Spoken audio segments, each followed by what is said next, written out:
Today's episode is brought to you by Modern Grower. Modern Grower is your source for time and labor-saving farm tools, such as the Paper Pot Transplanter, Quick Click Seeder, and the Jang Direct Seeder.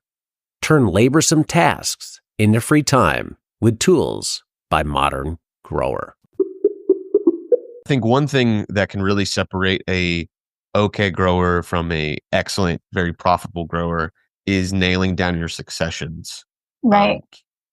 How are you determining? Are you literally just going off of, I want to have a bed of carrots every week at the farmer's market, and so I know it's going to take this long. So, every week we're harvesting, and and then we're also planting a bed so that there's this constant just cycle of carrots coming through the farm. Like, how are you determining those succession plantings? Sure. So the very first time we started crop planting, we started with the information from our local extension office.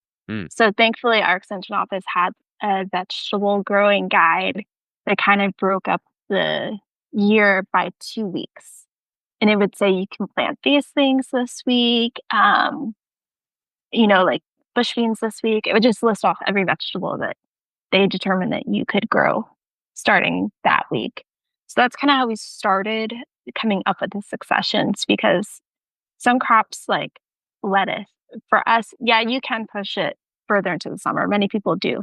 But we try to really just grow things when they want to grow.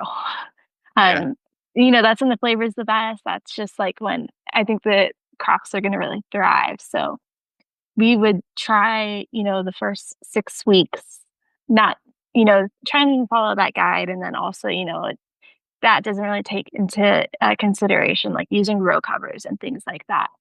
So once you kind of have that like first baseline of when you think a crop can do well, that's when you can start pushing it, back a week, back 2 weeks, pushing it a little bit forward into the summer months. So that's like how we started, was just like, when will things grow well where we live? And then from there, then we can kind of figure out like how many bed feet we need of each crop based on like when we're going to be planting it. And then with, things like carrots or things like that, like there are some things where we will, especially green onions, like that's one where we'll try to plant those every 3 weeks because they just do really well here in our climate. So that for us, we'll just like kind of have, the week by week plan, and then we'll just like highlight a cell. We are striving to have green onions planted this week, and that can just help us keep track and make sure we're getting those successions in. Mm-hmm. Are you determining like, all right, we're going to harvest an entire bed of carrots? Because I know some like carrots are a unique example in the sense of they don't always seem to size up at the same time. You might pick from a bed for multiple weeks in a row as you're picking the larger ones if you want to make nice, good, big bunches. Right. Or I know other folks, they'll just harvest an entire bed front to back, and then they'll bunch accordingly. Big bunches, medium bunches, baby carrot bunches. With something like that, are you just kind of saying, here's our harvest window of we're going to harvest this for 2 weeks and then we're going to move on to the next bed? Or is it like, what I'm essentially trying to ask is, do you have it set up to where you're not missing a beat, where when one crop or one bed is done, the next bed in that succession is there, and it's like there's not a gap in the farmer's market whatsoever?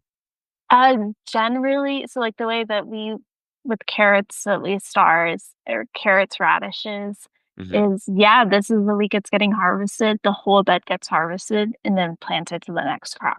Gotcha. So if there's small carrots, those just go into pints.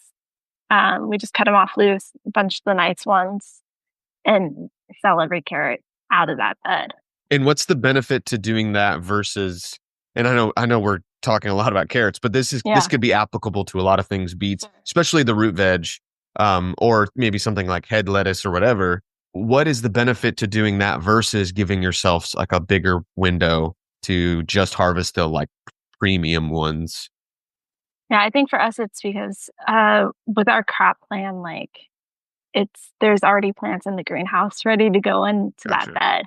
It's just the way we have it set up. It's like we have to follow the crop plan pretty much at all costs. Like, of course, there's like failures and things like that, but for us, like what the plan says is what we're going to go with. And we try to, build in a little bit extra time, like, especially with like things we're newer to growing, like, we're not exactly sure if all the carrots are going to size up. We'll give an extra week Mhm. in that bed to where you could do the thing where you go through and pull the bigger ones and then just leave the smaller ones to harvest the next week. But yeah, we try to keep our crop plan pretty tight just so we're not wasting any bed space at any point in the year. Yeah, that's really great. So it's more of just about like ensuring that every square inch or square foot of bed space is being profitable. You can't afford to have a half full bed of carrots for a week while a tray of whatever is sizing up,